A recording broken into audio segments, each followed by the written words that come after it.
नमस्कार, आप देख रहे हैं न्यूज़ वन इंडिया। मैं हूं आपके साथ अनन्या बेदी। अधिकारियों के साथ समीक्षा बैठक की। इस दौरान सीएम योगी ने तैयारियों को लेकर दिशा निर्देश भी दिए। सीएम योगी ने कहा कि अलीगढ़ में विकास हो रहा है। पीएम मोदी के स्वागत की भव्य तैयारियां की जा रही हैं।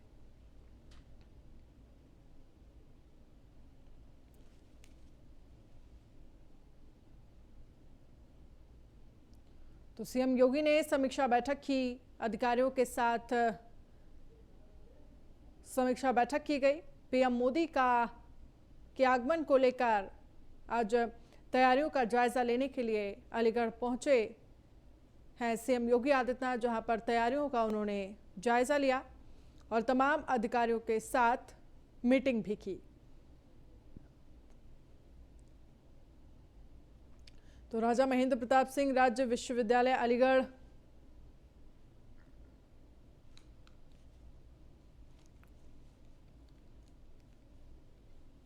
तो प्रधानमंत्री के नरेंद्र मोदी के आगमन को लेकर ये जायजा लेने के लिए पहुंचे हैं उत्तर प्रदेश के सीएम योगी आदित्यनाथ। अफसरों को दिशा निर्देश भी दिए। पीएम मोदी का आगमन होगा। सीएम योगी ने समीक्षा बैठक की है। तो अधिकारियों के साथ समीक्षा बैठक के दौरान सीएम योगी ने तैयारियों को लेकर दिशा निर्देश भी दिए। सीएम योगी ने कहा कि अलीगढ़ में विकास हो रहा है। पीएम मोदी के स्वागत की भव्य तैयारियां की जा रही हैं। 3 तस्वीरें हम आपको दिखा रहे हैं। पहली तस्वीर जहां पर तैयारियों का जायजा लिया उत्तर प्रदेश के सीएम योगी आदित्यनाथ थे। दूसरी तस्वीर हम आपको दिखा रहे हैं कॉरिडोर का हवाई सर्वेक्षण किया। और तीसरी तस्वीर अफसरों के साथ बैठक की। जो भी कमियां देखने को मिली उनको तुरंत से तुरंत दुरुस्त करने के निर्देश दिए गए। सितंबर को देश के यशस्वी प्रधानमंत्री और दुनिया के सबसे लोकप्रिय नेता माननीय श्री नरेंद्र मोदी जी अलीगढ़ में पधारेंगे। प्रस्तावित कार्यक्रम राजा महेंद्र प्रताप सिंह जी जो एक महान स्वतंत्रता संग्राम सेनानी थे, शिक्षाविद थे, समाज सुधारक थे, उनके नाम पर राजा महेंद्र प्रताप सिंह राज्य विश्वविद्यालय के शिलान्यास का कार्यक्रम आदरणीय प्रधानमंत्री जी के कर कमलों से संपन्न होने जा रहा है। यह विश्वविद्यालय अलीगढ़ कमिश्नरी से जुड़े हुए अलीगढ़, हाथरस, कासगंज, एटा से जुड़े हुए लगभग 400 महाविद्यालयों की एफिलिएशन का भी विश्वविद्यालय होगा। यानी ये सभी विश्वविद्यालय, ये सभी महाविद्यालय जो इन चारों जनपदों में हैं, अब राजा महेंद्र प्रताप सिंह विश्वविद्यालय से संबद्ध होने की प्रक्रिया उसकी प्रारंभ हो जाएगी। परंपरागत पाठ्यक्रम के साथ साथ स्किल डेवलपमेंट और अन्य रोजगारपरक कार्यक्रमों के साथ ही एक विश्वविद्यालय आने वाले समय में अलीगढ़ कमिश्नरी और इस क्षेत्र के विकास का एक धुरी बनेगा। 14 सितंबर और बीजेपी की क्या है तैयारी, ये आपको ग्राफिक्स के जरिए चले दिखाते हैं। तो मिशन उत्तर प्रदेश पर जिस तरह से देखा जाए बीजेपी ने जोर दिया है। यूपी चुनाव को लेकर एक्शन मोड में है पीएम मोदी। सितंबर में यूपी का 2 बार दौरा करेंगे प्रधानमंत्री नरेंद्र मोदी और इसको देखते हुए बेहद खास माना जा रहा है। 14 सितंबर को अलीगढ़, 26 सितंबर को लखनऊ आएंगे। लखनऊ में अर्बन कॉन्क्लेव में शामिल होंगे पीएम। करीब 5 घंटे तक लखनऊ में प्रधानमंत्री नरेंद्र मोदी रहेंगे। तो जिस तरह से देखा जाए, अगर हम 22 की बात करें तो 2022 के लिहाज से बेहद अहम माना जा रहा है ये दौरा। अब आपको ये बताते हैं कि आखिरकार कौन थे राजा महेंद्र, ये भी आपको ग्राफिक्स के जरिए एक बार समझाते हैं। अलीगढ़ विश्वविद्यालय खोलने के लिए अपनी जमीन उन्होंने दान की थी। जमीन दान के बाद भी एएमयू में कहीं भी उनका नाम अंकित नहीं है। जिन्ना के घोर विरोधी माने जाते थे राजा महेंद्र सिंह। गांधी जी को पत्र लिखकर जिन्ना को जहरीला सांप तक उन्होंने कहा था। 1915 में अफगानिस्तान में रहकर भारत की अंतरिम सरकार बनाई थी उन्होंने। तो कौन थे राजा महेंद्र, ये भी आपको ग्राफिक्स के जरिए हम आपको दिखा रहे हैं, समझा रहे हैं। और वहीं पीएम मोदी के अयोध्या दौरे को लेकर भी खबरें सामने आ रही हैं। तो दीपावली पर अयोध्या जा सकते हैं पीएम मोदी। 3 नवंबर को पीएम मोदी अयोध्या जा सकते हैं। दीपावली पर अयोध्या जा सकते हैं पीएम मोदी। अयोध्या दीपोत्सव में शामिल हो सकते हैं पीएम। अयोध्या में रामलीला का मंचन देखेंगे प्रधानमंत्री नरेंद्र मोदी। 3 नवंबर को अयोध्या में दीपोत्सव का आयोजन होगा। अयोध्या को कई सौगात दे सकते हैं पीएम मोदी। कई परियोजनाओं का लोकार्पण और शिलान्यास कर सकते हैं। तो अयोध्या विकास प्राधिकरण ने तैयारियां लगभग जो है वो शुरू कर दी हैं इस पूरे दौरे को देखते हुए।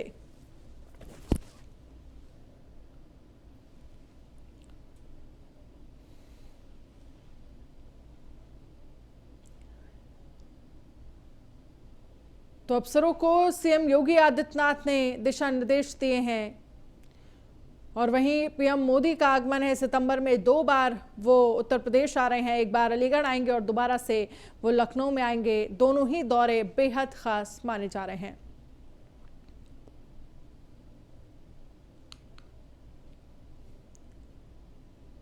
और खबर है दिल्ली से, जहां पर 2022 से पहले बीजेपी के लिए खुशखबरी है। बीजेपी में शामिल हुए प्रीतम सिंह पवार धनौल्टी से निर्दलीय विधायक हैं। प्रीतम सिंह पवार तो बीजेपी में शामिल हुए हैं प्रीतम सिंह पवार। केंद्रीय मंत्री स्मृति ईरानी ने दिलाई बीजेपी की सदस्यता। अनिल बलूनी, मदन कौशिक भी रहे मौजूद। दिल्ली से उत्तराखंड बीजेपी के लिए उत्साहजनक खबर है। टिहरी की धनौल्टी सीट से निर्दलीय विधायक प्रीतम सिंह पवार ने बीजेपी ज्वाइन कर ली है। तो बीजेपी के मुख्य राष्ट्रीय प्रवक्ता अनिल बलूनी, केंद्रीय मंत्री स्मृति ईरानी ने प्रीतम सिंह पवार को दिल्ली में पार्टी की सदस्यता दिलाई है। इस मौके पर उत्तराखंड बीजेपी प्रदेश अध्यक्ष मदन कौशिक भी मौजूद रहे और प्रीतम सिंह पवार को पार्टी में स्वागत किया। प्रीतम सिंह पवार टिहरी जिले की धनौल्टी सीट से निर्दलीय विधायक हैं।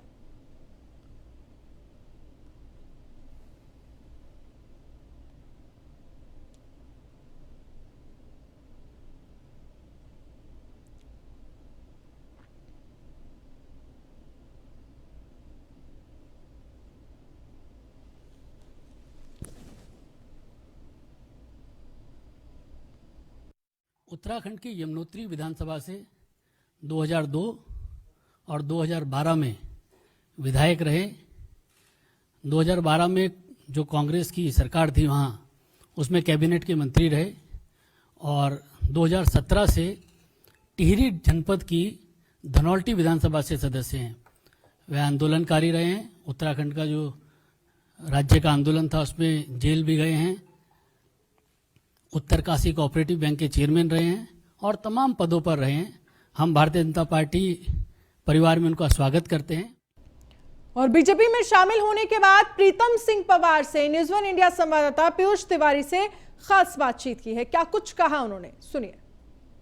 हमारे साथ बातचीत करने के लिए धनौल्टी से विधायक प्रीतम सिंह पवार जी हैं। सर, आज आपने बीजेपी ज्वाइन करी है, क्या कुछ कहेंगे?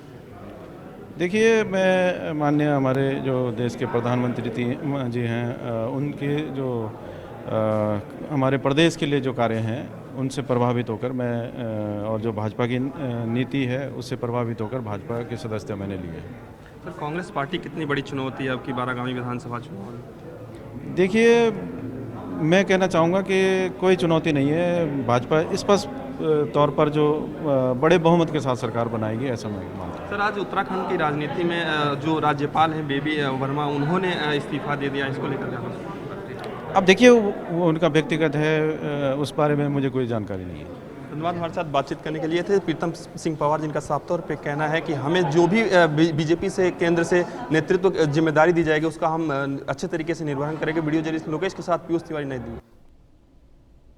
और वहीं भोले की नगरी काशी के बाद भगवान राम की नगरी अयोध्या में भी राम भक्त लग्जरी क्रूज से अयोध्या का दीदार करेंगे। इसके लिए सरयू नदी में रामायण क्रूज का संचालन किया जाएगा। ये क्रूज राम भक्तों को सरयू की गोद में रामलीला के दर्शन कराने के साथ ही रामचरितमानस की चौपाइयां भी सुनाएगा। साल 2022 में योगी सरकार राम भक्तों को बड़ा तोहफा देगी और वाराणसी में क्रूज का संचालन करने वाली क्रूज लाइन कंपनी अलकनंदा ने इसका प्लान तैयार किया है। इस हाईटेक क्रूज में 100 लोगों के बैठने की व्यवस्था होगी। इस क्रूज को भगवान राम की थीम पर तैयार किया जा रहा है, इसीलिए इसका नाम रामायण क्रूज रखा गया है। देखिए, बनारस में जो हम लोगों को काशी में ये अलकनंदा की लॉन्च के बाद से जैसा रिस्पांस मिला था, तो उससे हम लोग काफ़ी उत्साहित थे। कोरोना ने 1.5 साल से ज़रूर काफ़ी पर्यटन उद्योग को ही डेंट दिया है, हम लोग भी अछूते नहीं रहे हैं, लेकिन उसके बावजूद हम लोगों ने यहाँ पे सरकार के प्रोत्साहन से अयोध्या में राम मंदिर का निर्माण शुरू हो गया है और 2023 तक कंप्लीट होना है। तो वहाँ पे भी हम लोगों ने सरयू नदी में इसी तरह की क्रूज़ सर्विस का शुरू करने का प्लान किया है।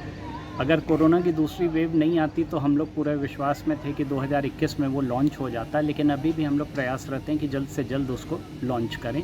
देखिए, बनारस में जो हम लोगों को काशी में ये अलकनंदा की लॉन्च के बाद हाथरस के हसायन विकासखंड के कस्बा हसायन में सरकारी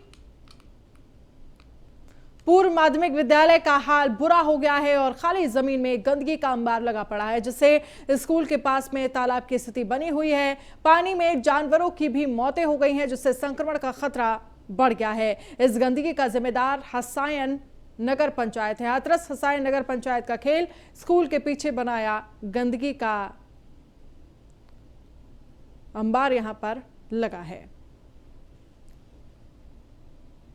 सूचना देना चाहता हूं कि ये जो विद्यालय है इसके सटे हुए प्लाट में नगर पंचायत के लोगों ने जलाव घर बनवा रखा है, जिसमें पूरे हसायन का कूड़ा कचरा मृतक पशु सब यहीं पे लाके डालते हैं, जिससे विद्यालय में बैठने में स्टाफ को और बच्चों को सभी को परेशानी होती है और बच्चों की संख्या भी घटती जा रही है। और फतेहपुर में सेक्स रैकेट का खुलासा, पुलिस की छापेमारी में भांडाफोड़, 3 महिलाओं समेत 5 लोग अरेस्ट किए गए हैं। 4 लोग मौके से फरार हुए हैं। खेत के ट्यूबवेल में चल रहा था रैकेट। जिले के हदगांव थाना क्षेत्र का यह पूरा मामला बताया जा रहा है। तो सेक्स रैकेट का खुलासा, जहां पर पुलिस की छापेमारी में यह भांडाफोड़ हुआ है। और खबर है मेरठ से, जहां पर सेना के जवान का शव मिलने से हड़कंप मचा है। सिपाही मंजीत का गोली लगा हुआ शव मिला। थाना योगीपुरम क्षेत्र के कैंट इलाके में तैनात था मंजीत के खुदकुशी की जताई जा रही आशंका। आर्मी ने इसकी सूचना कंकरखेड़ा पुलिस को दी। सूचना पर पहुंची पुलिस मामले की जांच में जुटी है। शव के पास से पुलिस ने बंदूक को अपने कब्जे में लिया है। मंजीत उत्तराखंड के पौड़ी गढ़वाल का रहने वाला बताया जा रहा है।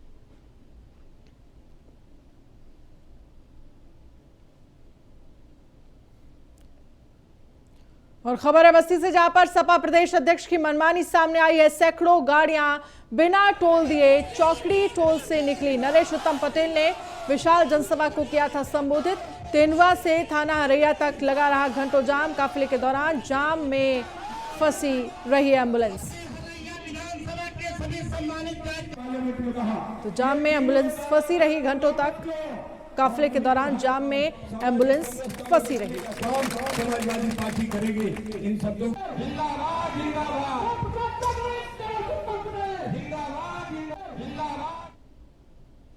और वहीं नोएडा प्राधिकरण ने बड़ी कार्रवाई की है। नोएडा प्राधिकरण ने हाउसिंग सोसाइटी के कॉमर्शियल एरिया के सामने अवैध रूप से बने क्यूसेक में तोड़फोड़ की गई है। प्राधिकरण के आला अधिकारी ने बताया कि messrs AIMS Gardenia developers private limited को sector 75 plot number GH8 group housing परियोजना के लिए मैप स्वीकृत किया गया था, लेकिन बिल्डर द्वारा ग्रुप हाउसिंग सोसाइटी के कॉमर्शियल एरिया के सामने अनाधिकृत रूप से क्यूसेक बनाया गया था, जिसके संबंध में सोसाइटी के रेजिडेंस स्तर से प्राधिकरण को लगातार शिकायतें मिल रही थी, जिसके आधार पर यह कार्रवाई की गई है।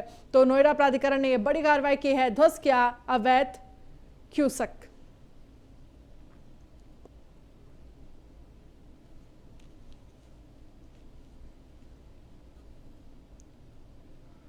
और बलरामपुर में स्वास्थ्य विभाग की बड़ी लापरवाही सामने आई है, जहां विभाग ने मुर्दे को ही कोविड-19 का इंजेक्शन लगा दिया। जी हां, जून को राष्ट्रपति की मौत हो गई थी और जो ऑनलाइन सर्टिफिकेट जारी किया गया था उसमें 28 अगस्त को कोविड इंजेक्शन का दूसरा डोज दिया गया है।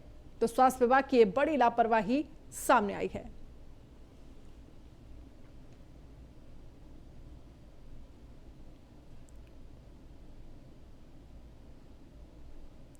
खबर है जौनपुर से, जहां पर पुलिस और बदमाशों के बीच मुठभेड़ में 2 शातिर बदमाश को लगी गोली।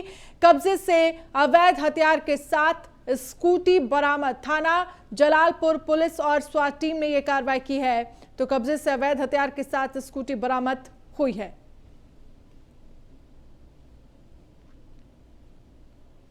जौनपुर महोदय द्वारा अपराधियों की धरपकड़ हेतु एक रात विशेष अभियान चलाया गया। इसी अभियान के क्रम में थाना जलालपुर और एसओजी टीम को भारी सफलता प्राप्त हुई है। 2 बदमाश चेकिंग के दौरान रोके जाने पर फायरिंग करते हुए भागते रहे, जिसमें जवाबी फायरिंग में 2 बदमाशों को गोली लगी, इससे वो घायल हो गए। एक कांस्टेबल भी घायल हो गया है, दोनों की इलाज चल रही है। जो बदमाश है वो 7वीं किस्म के हैं। लगभग 1 दर्जन मुकदमे उनके खिलाफ हैं, जिसमें चोरी और अन्य संगीन लूट के और अन्य संगीन वारदातों के उन्होंने अंजाम दिए हैं। इसके अलावा अन्य विधिक कार्रवाई की जा रही है। और बुलंदशहर से बड़ी खबर आपको दिखा रहे हैं। हड़ताल पर बैठे जिला अस्पताल के डॉक्टर, जिला अस्पताल में ही धरने पर बैठे हैं डॉक्टर। भाकियू कार्यकर्ताओं पर लगाया अभद्रता का आरोप। भाकियू कार्यकर्ताओं ने मंगलवार को दिया था धरना। हड़ताल से मरीजों को नहीं मिल रहा इलाज, अस्पताल में बढ़ाई जाए सुरक्षा व्यवस्था, डॉक्टर्स की तरफ से कहा गया। भाकियू कार्यकर्ताओं ने डॉक्टर पर लगाया था आरोप। महिला से अभद्रता, अवैध वसूली का आरोप लगाया गया था। इसलिए की जा रही है कि रोज जो है आए दिन लोग किसान यूनियन की टोपी पहनकर आ जाते हैं और पता नहीं वो किसान यूनियन के होते भी हैं कि नहीं होते हैं, लेकिन वो ज़बरदस्ती हम लोगों को रौब गालिब करते हैं और कोशिश ये करते हैं कि सारी अव्यवस्थाएँ फैला देते हैं। सीधा आगे खड़े हो जाएंगे, कभी उनको टोक दो तो लड़ने के लिए तैयार रहते हैं। कल भी ऐसा ही एक वाक़या हुआ, एक आदमी आया, उसको टोपी लगा रखी थी और ज़बरदस्ती आरोप लगाने लगा कि पैसे लेके अल्ट्रासाउंड कर रहे हो, तो बिना नंबर के अल्ट्रासाउंड कर रहे हो, स्टाफ वालों के पहले कर रहे हो। हमने कहा भैया आप बैठ जाओ, आपको कोई भी शिकायत नहीं है, आप ये पता करके देखिए किससे कितने पैसे लिए जा रहे हैं, किसी कुछ नहीं दिया जा रहा। और उसके बाद हंगामा काटना शुरू। और बुलेटिन में फिलहाल इतना ही। आप बने रहिए न्यूज़ 1 इंडिया के साथ। नमस्कार।